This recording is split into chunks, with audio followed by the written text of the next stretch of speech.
दोस्तों इस वीडियो में आपके लिए मिलने वाला है चक्रवृद्धि ब्याज के जो किस्त वाले सवाल होते हैं किस तरह से किए जाते हैं बहुत ही आसान तरीके से। तो सबसे पहले मैंने आपके लिए बेसिक आपके लिए बताऊंगा ये फार्मूला किस तरह से सिद्ध होता है, फिर मैं बताऊंगा आपके लिए फार्मूले से धीरे धीरे चल करके आगे ट्रिक किस तरह से बनती है और ट्रिक का बाद में यूज़ किस तरह से मैंने सवालों में किया है। जैसे इस तरह से ट्रिकों का यूज़ किया गया है, ये वाली ट्रिक बनाई है मैंने। ये ट्रिक बनी कैसे है तो यहाँ से आपको निकलती है, और अगला सवाल भी जैसे मैंने ट्रिक से लगाया है, ये ट्रिक किस तरह से बनी है, किस तरह से काम करती है, ये सभी चीज़ें बताने वाला हूँ। तो बने रहिए वीडियो के अंत तक। अब स्टार्ट करते हैं वीडियो को, प्रारंभ करते हैं। सबसे पहले सूत्र किस तरह से बनता है तो मुझे आप बताइए। जैसे मान लीजिए मैंने किसी को धन दिया P रुपये, कितना धन दिया, जो धन है मैंने P रुपये किसी को उधार दिया, और तो एक साल बाद ये धन कितना हो जाएगा तो आप कहेंगे अगर P रुपये उधार दिया तो एक साल बाद अगर इसकी रेट कितनी है R% है, कितनी है दर R% है, तो एक वर्ष के बाद ये धन हो जाएगा चक्रवृद्धि ब्याज से, वह हो जाएगा P × 100 प्लस R/100। बताइए इतना ये धन हो जाएगा। आप कहेंगे यस। अब हमें देना है कोई भी किस्त, मान लीजिए जो किस्त है हमारी इंस्टॉलमेंट है वह कितने की है, इंस्टॉलमेंट है X रुपये की। कितने रुपए की इंस्टॉलमेंट है, X रुपये की। तो एक वर्ष के अंत में इतना धन हो जाएगा, इसमें से X रुपये की अगर इंस्टॉलमेंट निकाल देंगे तो हमारे पास धन कितना बचा, धन बचा इतना। आप समझ रहे होंगे हमारे पास P धन था, P पर एक साल का अगर ब्याज लगाओगे R% की दर से तो धन कितना हो जाएगा P × 100 प्लस R%/100। इसमें से अगर फर्स्ट ईयर के अंत में यानी जो पहली किस्त है X रुपये की दे देते हैं तो धन कितना बचेगा, इतना बचेगा। अब सेकंड ईयर में जो ब्याज चलेगा वो कितने पर चलेगा, वह इतने पूरे धन पर ब्याज चलेगा। और कितनी रेट से, तो रेट है हमारी कितनी 100 प्लस R%/100, यानी R% से अगर सेकंड ईयर में ब्याज लगेगा कितने धन पर, शेष बचा है हमारे पास ये धन, तो इस पर टोटल पर ब्याज लगेगा 100 प्लस R%/100। अब मान लीजिए किस्तें बराबर है तो दूसरी किस्त भी हम कितने रुपए देकर, X रुपये देकर चुका देते हैं, तो ये हो जाएगी हमारी कौन सी, इंस्टॉलमेंट नंबर सेकंड हो जाएगी। एक बार फिर समझिए। सबसे पहले P धन था, एक वर्ष के अंत में 100 प्लस R% अगर रेट है तो 100 प्लस R%/100 हो जाएगा। इसमें से अगर फर्स्ट ईयर के लास्ट में हमने X रुपये की अगर इंस्टॉलमेंट दे दी तो हमारे पास धन बचा कितना, इतना ये टोटल धन बचा। इस पर भी हमें सेकंड ईयर से क्या मिलेगा, ब्याज मिलेगा। कितने पर, ये बचे हुए धन पर, इससे। और जो ब्याज लगने के बाद धन बनता है वो क्या बनता है, इसी किस्त के बराबर दूसरी किस्त बनती है, तो हमने ये बराबर रख दिया। यहाँ से हल करेंगे तो यहाँ पर से आप देखेंगे तो इस अपॉन वाली राशि इधर पहुँच जाएगी और ये ऊपर वाली कहाँ आ जाएगी, नीचे। यानी ये हो जाएगा P 100 प्लस R% अपॉन कितना 100 माइनस X। ये हो जाएगा इधर मल्टीप्लाई हो जाएगी तो X × 100 अपॉन, ये कहाँ आ जाएगा अपॉन, ये 100 प्लस R आ जाएगा अपॉन में, तो 100 प्लस R%, कितना 100 प्लस R%, इतना हो जाएगा। यहाँ से देखिए अगर X के लिए इधर ले लें तो ये हो जाएगा हमारे पास कितना, तो ये बचेगा P 100 प्लस R% अपॉन कितना 100, कितना 100 बराबर हो जाएगा X इधर जाएगा तो X प्लस ये X इंटू कितना है हमारे पास 100 अपॉन 100 प्लस R तो है ही ये, और ये X इधर जाएगा तो ये भी हो जाएगा प्लस का, कितना हो जाएगा प्लस। ओके, यहाँ पर परसेंट लगाना चाहें तो लगाएं, नहीं लगाएं, परसेंट नहीं लगाएं क्योंकि अपॉन में हम 100 ले चुके पहले ही, तो यहाँ पर परसेंट लगाना जरूरी नहीं है। परसेंट को आप हटा सकते हैं प्रत्येक स्थान से। अब देखिए ये वाली जो राशि है, ये वाली अपॉन वाली राशि किधर, इधर मल्टीप्लाई करेगी, ऊपर वाली यहाँ पर नीचे। ये वाली राशि इसमें भी मल्टीप्लाई करेगी, यही राशि इसमें भी करेगी। इस तरह से ये वाली जो टोटल राशि है ये इसके अपॉन में भी आएगी और यही राशि इसके अपॉन में भी आने वाली है। तो यहाँ से हो जाएगा P बचेगा हमारे पास, कितना बचा P, ये हो जाएगा इधर ऊपर मल्टीप्लाई करेगा तो ऊपर हो जाएगा 100 का स्क्वायर, कितना 100 का स्क्वायर, नीचे हो जाएगा 100 प्लस R और इसका टोटल का क्या हो जाएगा स्क्वायर, कितना हो जाएगा स्क्वायर।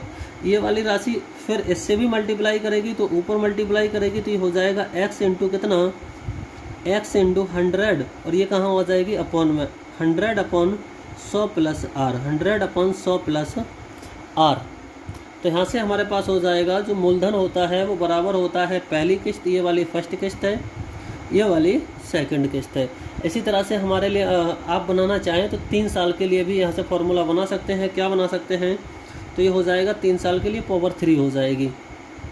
तो 3 साल के लिए हो जाएगा, मान लीजिए पहली किस्त कितनी है, x रुपये की है, तो ये हो जाएगा 100 प्लस 100 अपॉन 100 प्लस r की पावर कितने 3 प्लस सेकंड किस्त, यानी मान लीजिए x रुपये की है तो पावर अब कितनी हो जाएगी 2, ये आप निकाल सकते हैं। 100 प्लस r और इसकी टोटल की पावर 2 प्लस x इंटू कितना हो जाएगा 100 अपॉन 100 प्लस r। अब आप सोच रहे होंगे क्या मैं आपके लिए फॉर्मूले से कराने वाला हूँ, नहीं, तो मैं आपके लिए किससे कराने वाला हूँ, मैं आपके लिए कराने वाला हूँ ट्रिक से। किससे कराने वाला हूँ, सवालों को कराने वाला हूँ ट्रिक से, लेकिन सबसे पहले यूज़ करते हैं फॉर्मूले का। तो हमारे लिए सवाल के अनुसार चलें, तो सवाल के अनुसार हमें क्या दिया है, हमारे पास दिया है p इक्वल टू कितना है 550 रुपये है, और हमारे पास r परसेंटेज कितना है, तो r हमारे पास है 20%, कितनी है 20%, कितने हैं 20%। यहाँ से आप ध्यान से देखेंगे तो अगर ये फार्मूले का यूज़ करेंगे 2 साल के लिए है, तो इस फार्मूले का अगर यूज़ करेंगे तो ध्यान से समझिए। देखिए मैं फार्मूला पहले लगाना सिखा रहा हूँ, फार्मूले के बाद आपको ट्रिक कैसे बनी है ये भी बताऊँगा। जो आप ट्रिक सोच रहे हैं वो भी ट्रिक बताने वाला हूँ, लेकिन वो बनी कैसे है इस तरह से आप समझ लेंगे तो ये बेहतर रहेगा, आप कभी नहीं भूलेंगे। चलिए तो सबसे पहले हम फार्मूले का यूज़ करते हैं। तो हमारे पास p कितना दिया है 550 रुपये दिया है, बराबर है कितना, फर्स्ट किस्त हमें पता नहीं कितनी है, मान लीजिए x।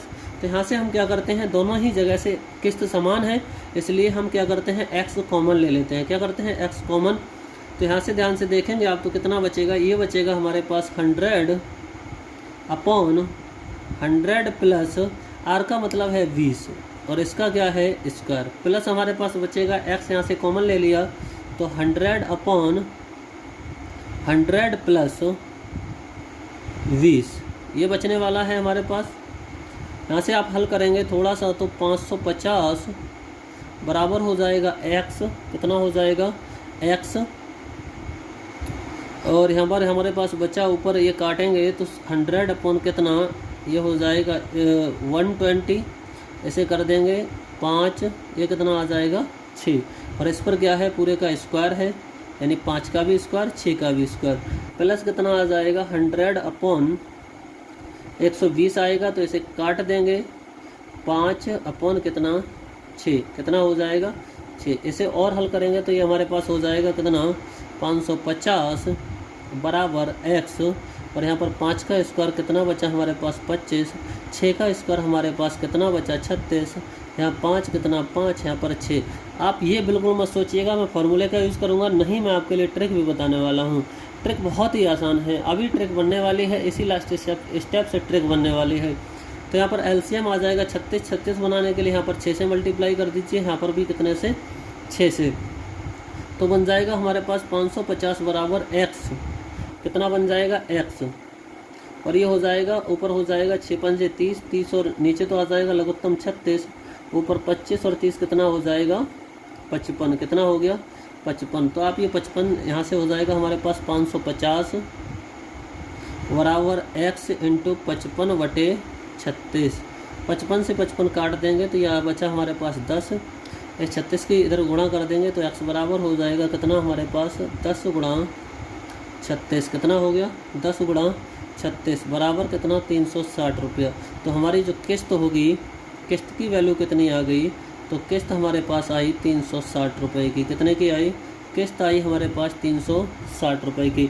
अब मैं आपके लिए बताता हूँ ट्रिक, क्या बताता हूँ दोस्तों, अब मैं आपके लिए बताने वाला हूँ ट्रिक, यानी ट्रिक बनी किस तरह से और ट्रिक काम किस तरह से करती है। तो समझिए पहले ट्रिक कहाँ से बनी है और किस तरह से काम करती है। आप यहाँ पर देखिए, आप ध्यान दीजिए कहाँ पर, आप ध्यान दीजिए यहाँ पर, कहाँ ध्यान दीजिए यहाँ पर। ये मान लीजिए हमारे पास धन क्या है p है, कितना है धन है वो हमारे पास p है। तो यहाँ से मैं लिखना चाहूँ तो p बराबर हो जाएगा कितना x। अब ट्रिक बना रहा हूँ मैं, आप ध्यान से समझिए। ये हो जाएगा हमारे पास 25 वटा कितना 36 प्लस 5 वटा कितना 6, कितना है 5 वटा 6। ये अपन में लाएँ तो ये आ जाएगा p अपॉन x बराबर, इसे समान करेंगे तो 6 से मल्टीप्लाई नीचे कर देंगे, 6 से ऊपर कर देंगे। तो ध्यान से देखें आप, अगर हल नहीं करें तो ऊपर हो जाएगा 26 प्लस, देख लीजिए कितना बचा, ऊपर बचा 25, कितना बचा है 25, तो ऊपर हो जाएगा 25 और यहाँ पर कितना हो जाएगा 30 और यहाँ पर 36 हो जाएगा, यहाँ भी कितना हो जाएगा 36। ध्यान से देखें तो यहाँ पर लघुत्तम हमारे पास कितना आने वाला है, p/x निकालें। क्या निकालें? p/x निकालें तो ये हो जाएगा 25 + 30 वटा कितना 36, वटा कितना 36। अब थोड़ा सा अपनी दर पर ध्यान दीजिए, जो रेट है उस पर ध्यान दीजिए। रेट है हमारी 20%, 20% का मतलब होता है 1/5। तो इसका मतलब ऐसे बोल सकते हैं, अगर 5 रुपये पर 1 रुपया ब्याज मिलेगा तो अगली बार धन हो जाएगा 6। कितना हो जाएगा? 6। तो फर्स्ट ईयर में हमारे पास धन कितना हुआ? 5 से 6। जैसा आप देखिए कितना हुआ? 5 से 6। 5 था, पी वाली लाइन में देखेंगे तो पी कितना था हमारे पास? 5। धन हो कितना गया? 6। सेकेंड ईयर में आप देखेंगे तो हमारे पास जो पी था वो कितना है? 25, और हमारे पास एक्स की वैल्यू है वो कितनी है? 36 है। कितनी है? 36। इसका मतलब है क्या? फर्स्ट ईयर में 5 से 6 हो रहा है, तो सेकंड ईयर में इसका क्या कर दीजिए? स्क्वायर। तो सेकंड ईयर में जो रुपया हमारे पास कितना है? ये हमारी किस्त है। क्या है? इंस्टॉलमेंट है। फर्स्ट ईयर में इसका भी स्क्वायर कर दीजिए, सेकंड के लिए इसका भी स्क्वायर। तो सेकंड ईयर में ये हो जाएगी 25, उस समय हमारी किस्त कितनी होगी? 36। लेकिन आप ध्यान से देखें तो ये 36 के बराबर हमें ये भी 36 बनाना पड़ा, क्योंकि एलसीएम आ रहा है, इसलिए ये भी 36 बनाना पड़ा। तो ये वाला जो 6 है इसे भी 36 बनाइए, तो ये हो जाएगा हमारा 6। अर्थात हमारा ऊपर से लिख सकते हैं 30, 36, 25 और कितना? 36। अब ध्यान से आप यहाँ पर समझें, अगर इस स्टेप में समझें तो नीचे वाली राशि है वो हमारी क्या है? जो अधिक वाली राशि है, यानी जोड़ने के बाद जिसका स्क्वायर किया वही तो हमारी किस्त है। रेशियो में अगर अनुपात में देखें तो यही तो हमारी किस्त है। अर्थात इसका मतलब ये हुआ, जो ये वाली राशि है 36 है वो हमारी क्या है? किस्त। तो 2 साल में हमने किस्तों में कितना धन दिया होगा तो आप निकाल सकते हैं। किस्तों में हमने दे दिया 72 रुपये। कितना दे दिया? किस्त के रूप में 72 दे दिया। अगर 72 इकाई दे दिया तो यहाँ पर हमने जो मूलधन था वह कितना था? 30 यहाँ था, 25 यहाँ था, तो मूलधन हमारे पास था 55 यूनिट। कितना था? ये अगर हमारे पास 72 यूनिट है तो ये हमारे पास कितना है? 55 यूनिट है। कितना है? 55 यूनिट है। अब देखिए 55 यूनिट है, यहाँ पर जो वैल्यूज दी गई हैं उन्हें फिट कर दीजिए। तो हमारे पास दिया है मूलधन। मूलधन का मतलब ये वाली जो वैल्यू है हमें दी गई है कि 55 यूनिट कितना है? तो 55 यूनिट हमें दिया गया है। 55 यूनिट है हमारे पास 550 रुपये। कितना है? 550 रुपये। तो ये काट देंगे एक बार, तो यहाँ से 1 यूनिट कितना निकला हमारे पास? 1 यूनिट हमारे पास निकला 10 रुपये। कितना निकला? 10 रुपये। हमें निकालनी है वैल्यू किसकी? किस्त, यानी किस्त हमारी 36। कितने की वैल्यू निकालनी है? 36। तो यहाँ कर दीजिए दोनों तरफ मल्टीप्लाई, कितने से? 36 से। कितने से? 36। तो ये हो जाएगी हमारे पास 36 यूनिट। यूनिट में हमारे पास राशि कितनी हो गई? 36। इधर भी अगर 36 से मल्टीप्लाई कर देंगे तो 10 की अगर 36 से मल्टीप्लाई करेंगे तो कितना? 360 रुपये। ये हमारी निकल के आएगी ट्रिक से किस्त। किससे निकलेगी? ट्रिक से किस्त निकलेगी। मैं उम्मीद करता हूँ आप समझ पाए होंगे। नहीं समझ पाए हैं तो अब डायरेक्ट मैं ट्रिक लगाने वाला हूँ सेकंड प्रश्न में। कौन से प्रश्न में? 2 नंबर प्रश्न है, उसमें डायरेक्ट ही ट्रिक लगाने वाला हूँ। तो समझिए, 2 नंबर प्रश्न है हमारा ट्रिक।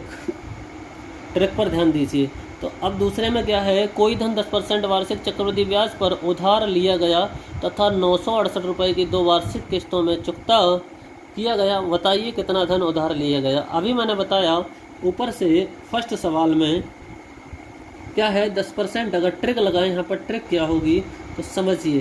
ट्रिक मैं बता चुका क्यों होगी। तो ट्रिक क्या होगी? 10% का आप किस में तोड़ लीजिए? 1/10। किस में? 1/10। तो अगर आपका पहली साल मूलधन था 10, तो 1 रुपया ब्याज, यानी कितना देंगे आप? 11। यानी आपका ये हो जाएगा, अगर बात करें ये मूलधन है तो ये हमारी इंस्टॉलमेंट है। क्या है? इंस्टॉलमेंट की बात कर रहे हैं। तो फर्स्ट ईयर में अगर मूलधन हमारा 10 था तो हमारे पास इंस्टॉलमेंट कितने की होगी? 11।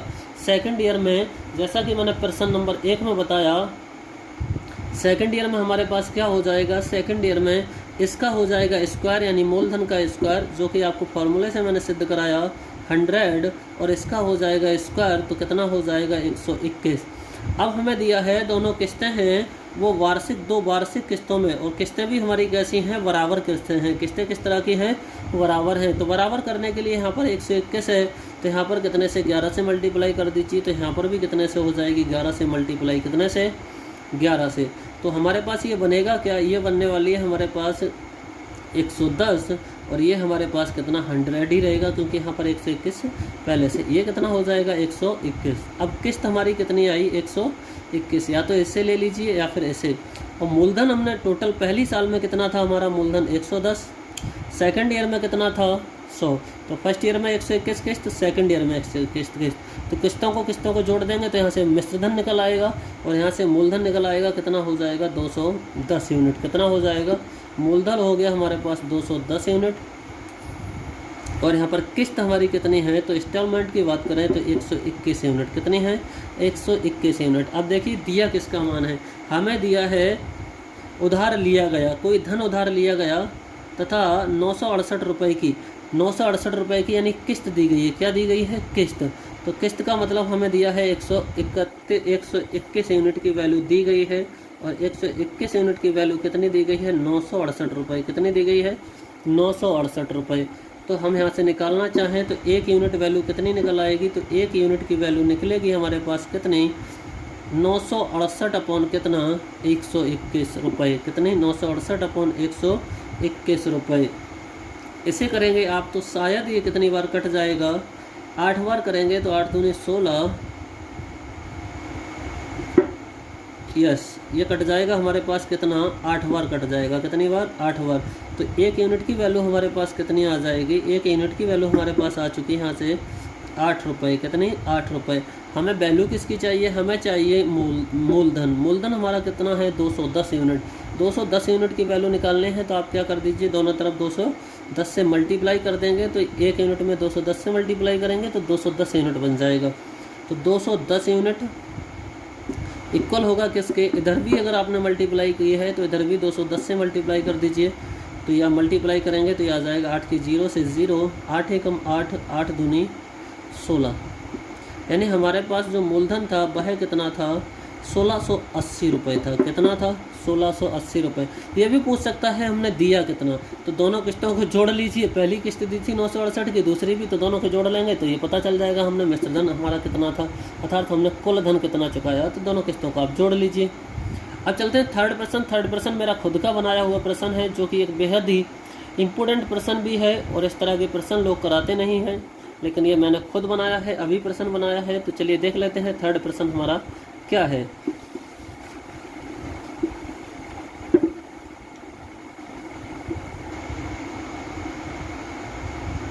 तो प्रश्न नंबर थर्ड है हमारा, कोई धन 20% की वार्षिक चक्रवृद्धि ब्याज दर से उधार लिया गया और धन 3 बराबर किस्तों में, एक तो यहाँ पर 3 वर्षों का यूज़ करने वाले हैं, 3 बराबर किस्तों का, 3 बराबर किस्तों में चुकाया गया जाता है, जिससे केवल ब्याज के रूप में 1980, ध्यान दीजिए, केवल ब्याज के रूप में 1980 रुपये दिए गए।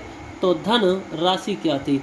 सबसे पहले आपको क्या करना है? बस मूलधन पर काम करना है और किस पर? किस्तों पर काम करना है। रेट अगर हमारे पास 20% है, रेट 20% है, 20% का मतलब होता है 1/5, 1/5 यानी हमारे पास मूलधन था, हमारे पास जो सीपी था, सॉरी जो हमारे पास मूलधन था, पी था, प्रिंसिपल था, वह था कितना? 5 यूनिट। तब हमारे लिए ब्याज कितना मिला? जो हमारे पास कंपाउंड इंटरेस्ट मिला वो कितना मिला? 1 यूनिट। तो इसका मतलब हम ऐसे बोल सकते हैं कि हमारे पास 5 वाला धन 1 वर्ष के बाद कितना हो गया? 6। अब मैंने जो फर्स्ट प्रश्न में ट्रिक बताई है उसके अनुसार सेकंड ईयर में ये क्या हो जाएगा? जो हमारा मूलधन है वो हो जाएगा 2 साल में वर्ग हो जाएगा इसका, और इसका भी कितना हो जाएगा? वर्ग। इसी तरह से थर्ड साल के लिए क्या हो जाएगा? क्यू। फर्स्ट साल के लिए ऐसा ही उतार दीजिए, सेकंड ईयर के लिए स्क्वायर कर दीजिए, थर्ड ईयर के लिए कर दीजिए क्यू। तो 5 का स्क्वायर करेंगे, क्यू करेंगे तो 125 हो जाएगा, और 36 का 6 का अगर क्यू करेंगे तो कितना हो जाएगा? 216। कितना हो जाएगा? 216। अब ध्यान से देखें तो पहली किस्त है 6 की, दूसरी किस्त है 36 की, तीसरी किस्त है 216 की, जबकि वो कहता है 3 बराबर किस्तों में। कितनी? 3 बराबर किस्तों में चुकाया गया। इसका मतलब हमें किस्त का वैल्यू समान करने हैं। तो 6, 36 और 216 का एलसीएम होगा 216।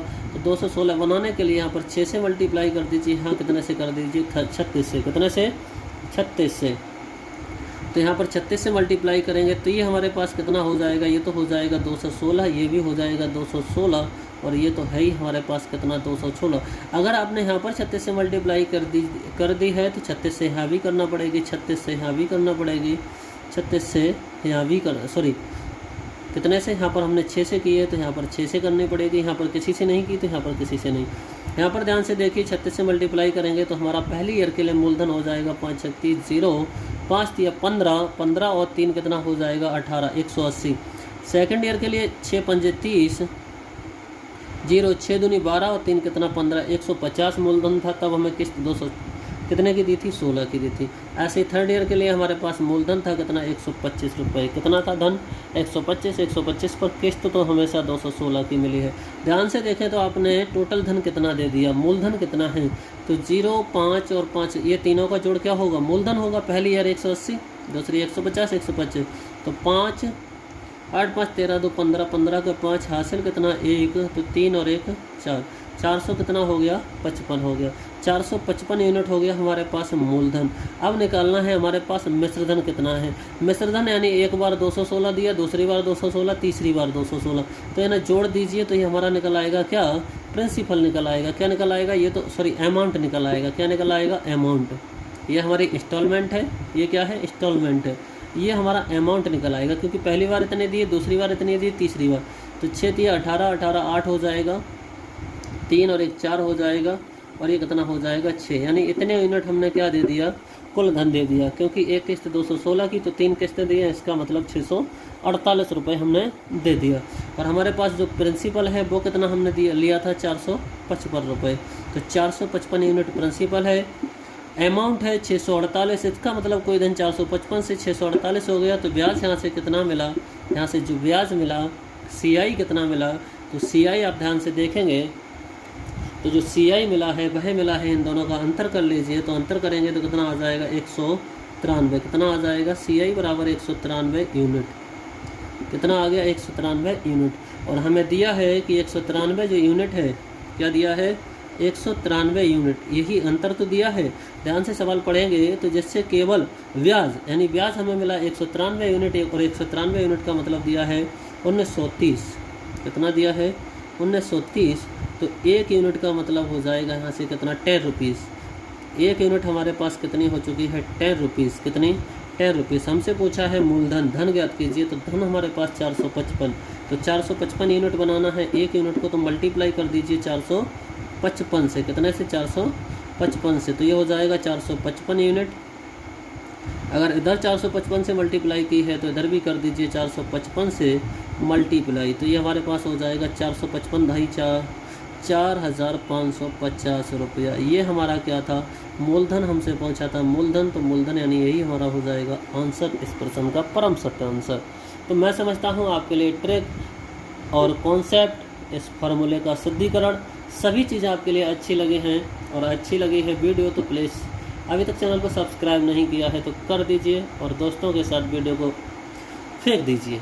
मिलते हैं नेक्स्ट वीडियो में, तब तक के लिए बाय बाय।